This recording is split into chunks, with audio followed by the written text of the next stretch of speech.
Halo teman-teman, selamat datang di channel Gerbong Islami. Hijrah Nabi Muhammad SAW dari Mekah ke Madinah bukan sekedar perpindahan geografis, melainkan peristiwa besar yang mengubah arah sejarah umat Islam. Hijrah ini menjadi tonggak berdirinya masyarakat Islam yang berdaulat, mandiri, dan terorganisir di bawah naungan wahyu Allah Subhanahu wa Ta'ala. Selama lebih dari 10 tahun Rasulullah SAW berdakwah di kota Mekah. Namun mayoritas kaum Quraisy menolak ajaran Islam dan bahkan melakukan penindasan terhadap Nabi serta pengikutnya. Tekanan demi tekanan terus meningkat, siksaan fisik, embargo ekonomi, intimidasi, hingga pemboikotan sosial yang sangat menyakitkan. Situasi ini membuat dakwah di Mekah menjadi sangat sulit. Sementara itu di kota Yathrib yang kemudian dikenal sebagai Madinah, benih-benih Islam mulai tumbuh. Pada musim haji tahun ke-11 kenabian, sekelompok sekecil penduduk Yathrib bertemu dengan Rasulullah SAW dan menyatakan keimanan mereka. Peristiwa ini kemudian dikenal sebagai Baiat Aqabah pertama.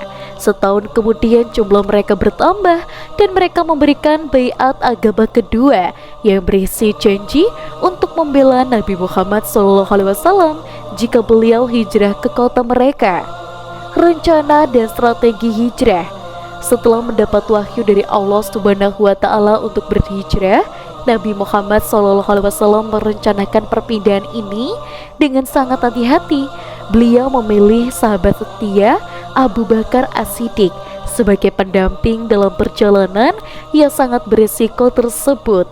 Kaum Quraisy yang mengetahui rencana hijrah ini segera menyusun rencana pembunuhan terhadap Nabi. Namun Allah Subhanahu wa Ta'ala menjaga Rasulnya. Pada malam ketika rumah Nabi dikepung, beliau memerintahkan sepupunya Ali bin Abi Thalib untuk tidur di tempat tidurnya demi mengelabui para pembunuh. Dengan izin Allah, Nabi Muhammad pun berhasil keluar dari rumah tanpa terlihat dan memulai perjalanan hijrah bersama Abu Bakar. Mereka bersembunyi di Gua Sur selama 3 hari.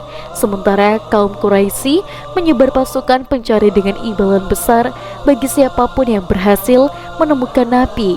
Namun pertolongan Allah datang ketika para pencari mendekati gua. Laba-laba membuat sarang di mulut gua dan burung merpati bertelur di sana. Para pencari mengira gua itu tidak mungkin dijadikan tempat persembunyian karena jejaknya yang tidak terganggu, lalu pergi meninggalkannya. Setelah situasi tenang, Nabi dan Abu Bakar melanjutkan perjalanan menuju Yathrib menempuh jarak lebih 400 km. Mereka menempuh jalan yang tidak biasa agar tidak terlacak. Di tengah perjalanan, mereka sempat dikejar oleh seorang pemburu hadiah, Surakah bin Malik, yang akhirnya justru masuk Islam setelah menyaksikan keajaiban dan ketinggian akhlak Rasulullah SAW. Setibanya di Quba, sebuah daerah di pinggiran Madinah, Rasulullah disambut meriah oleh para penduduk.